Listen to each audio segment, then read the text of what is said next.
Hi, in the previous video we have been discussing one of the implementation of the queue interface and we have been discussing linked list. In this video we are going to talk about the priority queue implementation and basically priority queue based on a priority heap. I'm not sure whether you are familiar with heap. Heaps are tree-like structures like binary search tree, but we have some heap properties that we have to make sure that they are not going to be violated. It's not that important. What's important that we assign a priority value to every single item in this priority queue. So element with high priority is served before an element with low priority. This is why we assign these kinds of priority values.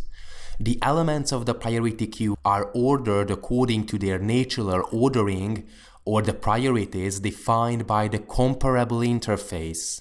We have several methods, the odd, the peak, and the poll.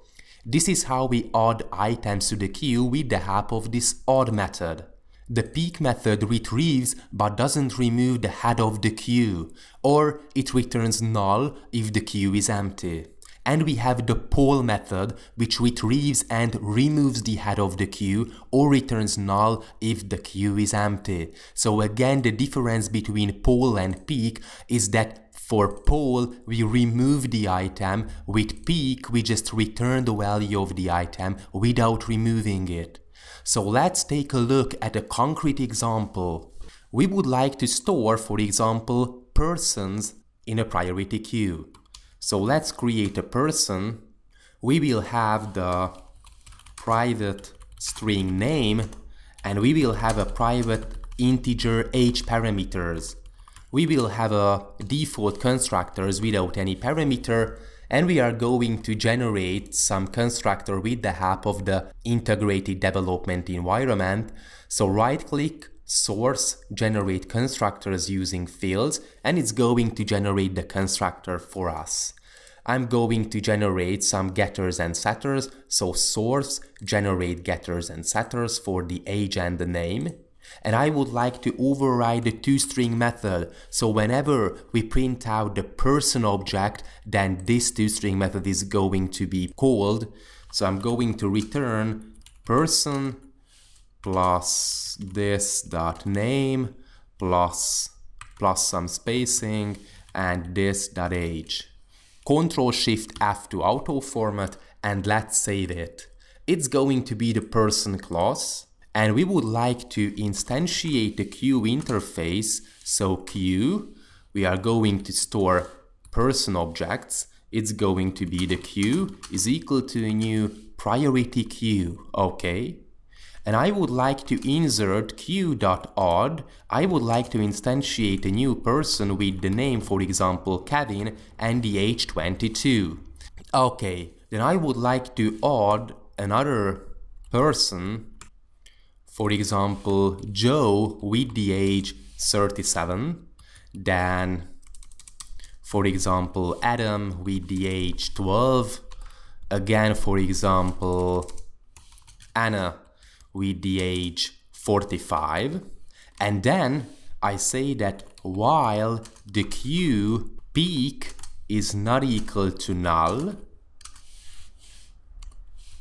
we keep printing out the queue.poll, for example. It's going to iterate through all the queue entities and it's going to get them from the priority queue. So if we try to run this application as a Java application, we are going to end up with an exception because person cannot be cast to a Java long comparable. That's what we have been discussing, that the priority is defined by the comparable interface. You may guess that the problem is that Java knows that, okay, it is a priority queue and it's going to get a person object, but it's not going to know that, okay, whether the priorities are going to be calculated according to the name parameter or the age parameter. So we have to tell Java that in the person class, this person is going to implement the comparable interface. Of course, it is generic, but we would like to compare two person objects. And of course, we have to or the unimplemented method, which is the compare to. So we get another person, and for example, we would like to assign the priorities according to the age parameter. So we are going to return an integer that compare to, and we are going to compare this.age with the other person.getAge parameter. And now, because we have defined that according to what we would like to compare the person objects, then we are not going to end up with an exception. So that's why, as you can see, it's going to be sorted according to the age parameter. Adam, Kevin, Joe, and Anna, because we have been defined that, okay, a person class, a person object is going to have the priority according to the age parameter. Basically, it's going to make an ascending ordering according to the age parameter. If we would like to assign priorities according to the names, we just have to use this.name.compare. And we are going to, oh, sorry for that. If we would like to assign the priorities according to the age parameter, then we just have to call this.name.compare to and other person.getName. And if we assign priorities according to this name field variable, and we run the application, as you can see, this person is going to be sorted according to the name parameters Adam, Anna, Joe, and Kevin. We are able to reverse the order if we put a negative sign here. And if we save it and run the application, as you can see, it's going to be the sorted order, but in descending order. Okay, so this is how it works, basically, this priority queue, and priority queues are quite important in graph algorithms. It is a good hint that usually we use algorithms and data structures in order to boost up much more complex algorithms such as graph-related algorithms.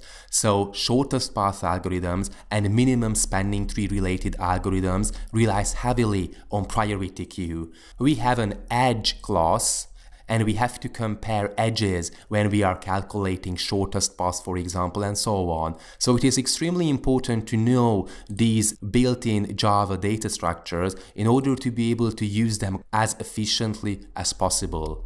So this is how we use priority queues. It's very important that we have to assign a priority value to every single entity and every single item that we have inserted into the priority queue. Otherwise, Java is not going to know that, okay, we have a person class. According to what we would like to make the priorities? According to the name, according to the age parameter. So this is why we have to implement the comparable interface, and we have to define this compare to method to let Java know that according to what we would like to make the priorities. Thanks for watching.